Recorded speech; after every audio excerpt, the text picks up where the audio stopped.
Second, he did, and that's what we started with, was by saying that Israel must freeze all settlements right now and right away.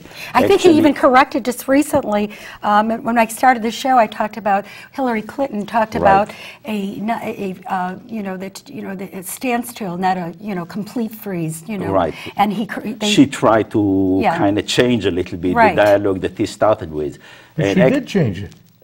But then she again retracted when she went and talked in Egypt, and then in Morocco again. Yeah. However, I think that this was a major mistake by talking about freezing the settlement, because for about 16, 17 years that we had discussions with the Palestinians, this was never an issue. But after Obama brought it up... No, I mean, I know James Baker made a nasty point of it excessively at one point in the 90s. I mean, he took a very hostile stance, in fact, to Israel at that point about the settlements. It's not the first time. But it didn't stop the discussion that we had. It never became a precondition for continuing to talk. And we did, even with James Baker, we still continued to talk. James Baker, I think, put all the onus on Israel. I think that was a mistake. James Baker, frankly, at points made very nice with the Syrian government, which is a very murderous government.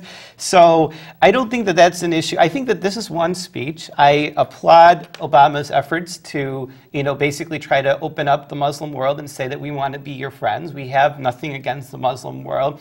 I think we can overanalyze his speech and look for things which are not there. So you see it as positive and you see it as negative. I see it as a good effort, a good try, and I wouldn't. But are the settlements, the root cause of the conflict, of an obstacle to peace? Absolutely not. No, we all agree to that. Okay, well, because it sounds to me when I hear all the other media stations talking, they're all talking about the settlements. If the settlements, if the That's Jewish a big people, problem. It's not if true. the Jewish people, I know, but why is it? Why is that happening? Why is it? Well, let's come to your question. Yeah, I'm going to give it to you. The reality is that in the polls that have been done in Israel, Obama does not come off very well. That's true. He has a very low rating 4% in Israel, and probably because they interpret the speech.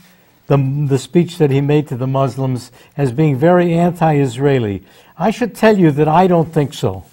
I think that it was, sort of a meaningful outreach to the Muslim world, and really doesn't tell us what Obama and his administration really think about the relationship to Israel. It could be much more positive than meets the eye. They've said many positive things about the relationship with Israel so far, both before and after election. They've said that they are very committed to Israel's security. I want to throw in something about the two-state solution. The problem, I said, don't impose a solution on the part of the United States. But the thing is, things are changing in the Middle East. Israel's this tiny bit that's getting this excessive focus.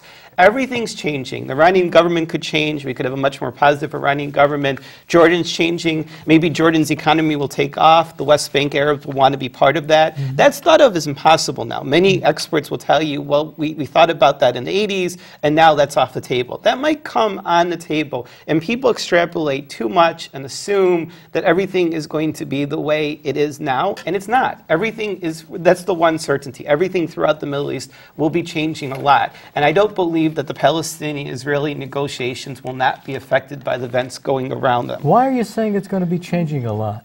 This is one of the most rigid societies, in the world. In the 50s, all the pro-American governments were overthrown, except for, fortunately, the Saudis, because they are our allies, one of the remaining ones, and the Jordanians. You had a whole series of, the Ba'athist revolutions, all backed by Nasser in the 1950s after Eisenhower decided I'm going to come in here because we only have 5 more minutes, and we have a discussion that's going to last hours, but I want to get to that Goldstone report, which is the United Nations Human Rights Council, which commissioned this Judge Richard Goldstone, who was born in South Africa, to do the investigating on the Israeli the problems that were going on in the war between the Israelis and in the Gaza. It was in the Gaza, I believe, and he said that that there were many lives that were taken, and Israel needs to fess up to it. And here can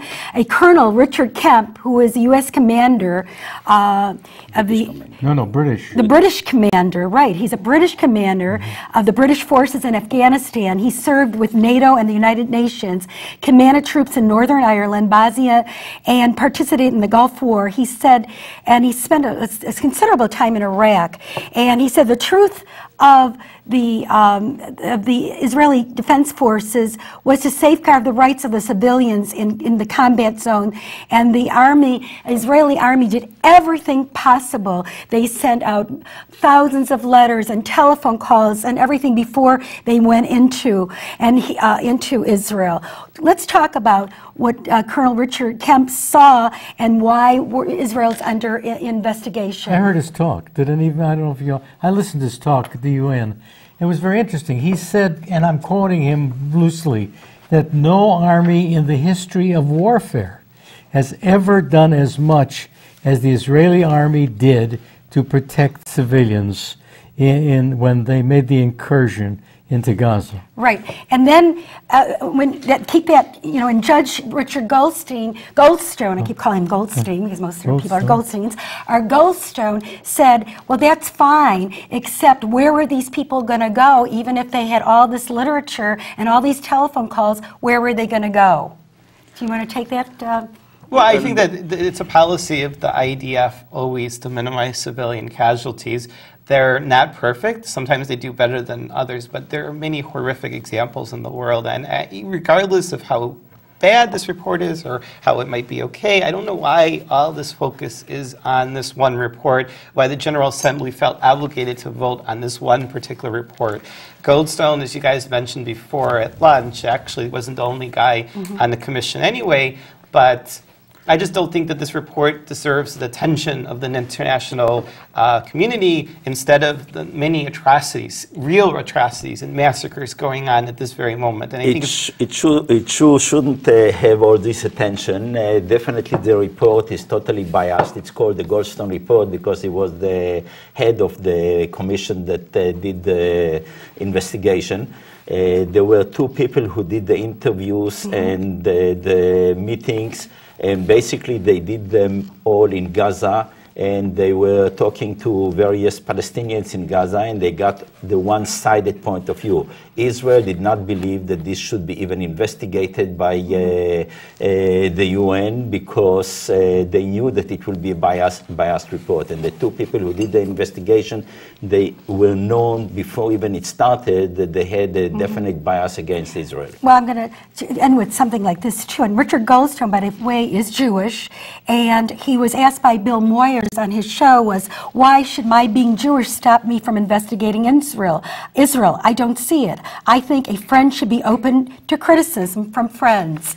But not when suddenly you appear to be worse than Syria and North Korea. I mean, for God's sake, I know. Guys, we have so much to talk about, and I'm just getting, my camera people are saying it's almost time for me to wrap up. And I think we need to go into the Goldstone report a little thorough. We got to go into what's going on in the colleges and the anti-Semitism a little bit more thorough. And we need to find out what we can do as citizens to help Israel. And again, I want to thank my wonderful guests today. Again, Michael Zanto, my political analyst, who always is on my left side here, but he's really my right side. And I want to thank, that's funny, and then I want to thank Dr. Albert for coming today, and for Ben Abraham. And it was a pleasure to have you, and I invite all of you on because we're just tasting a little bit, and I think we need to really go into some of these issues, and I think our studio people and our audience really needs to know a lot about what's really happening in Israel, and these are the guys that can really tell you what's happening in Israel today. And I thank you, and I welcome all of you back on the show at another date. Thank you very much for having us, and we're going to continue on in talking a little bit about more stuff that goes on in Israel. And next time. Yes. Thank you very much, and I really appreciate it.